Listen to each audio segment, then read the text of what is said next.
प्रशांत किशोर ने सारण में प्रबुद्ध लोगों से किया संवाद। बोले, नेताओं के मन में हारने का डर जब तक नहीं होगा तब तक बिहार की हालत नहीं सुधरेगी। पीके ने कहा कि 35 सालों से जनता लालू नीतीश में अटकी है।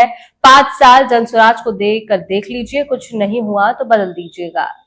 पीके ने कहा कि 35 सालों में जनता लालू नीतीश में अटकी है। 5 साल जनसुराज में देख लीजिए, कुछ नहीं हुआ तो बदल दीजिएगा। जनसुराज के सूत्रधार प्रशांत किशोर ने सारण के छपरा में प्रबुद्ध लोगों के साथ जनसंवाद किया। छपरा के प्रेक्षागृह में समाज के प्रबुद्ध लोगों से संवाद करते हुए उन्होंने कहा कि समाज को गरीबी से निकालने के लिए 3 ही उपाय हैं: शिक्षा, रोजगार और जमीन। बच्चों को शिक्षा देंगे, युवाओं को रोजगार देंगे और किसानों को जमीन व खेती में फायदा दिलाने के लिए जनसुराज ने उपाय तैयार कर लिए हैं। प्रशांत किशोर ने कहा कि बिहार की हालत तब भी नहीं सुधरेगी जब तक नेताओं को हारने का डर नहीं होगा। उन्होंने जनता के सामने उदाहरण देते हुए कहा, मंढौरा का चीनी मिल और अन्य उद्योग एक दिन में बंद नहीं हुए, धीरे धीरे खत्म हुए और जिनमें वही नेता लोग चुनाव जीतकर विधायक और सांसद बनते रहे जिन्होंने कहा कि अपने 35 साल तक लालू नीतीश को वोट दिया है। वजह की कोई विकल्प नहीं मिला था। अब जनसुराज नया विकल्प बन गया है। 5 साल के लिए जनसुराज को वोट दीजिए, अगर कुछ नहीं हुआ तो 5 साल बाद सरकार फिर बदल दीजिएगा।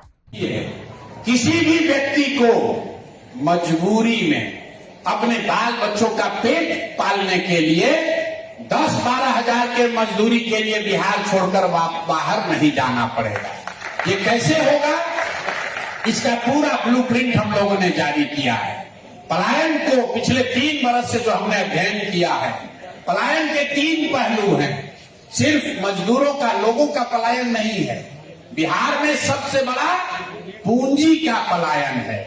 पूंजी के पलायन से क्या मतलब है?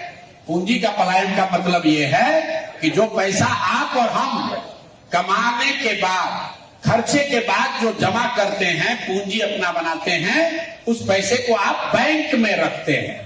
बैंक में ही ज्यादातर आदमी पैसा रखता है। वो पैसा बैंक वाले यहां से ट्रांसफर कर रहे हैं दूसरे राज्यों में।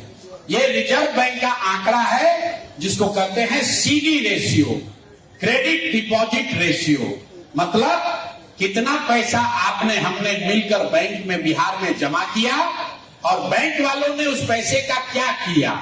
तो पूरे देश में इस रेशियो का आंकड़ा है 70%।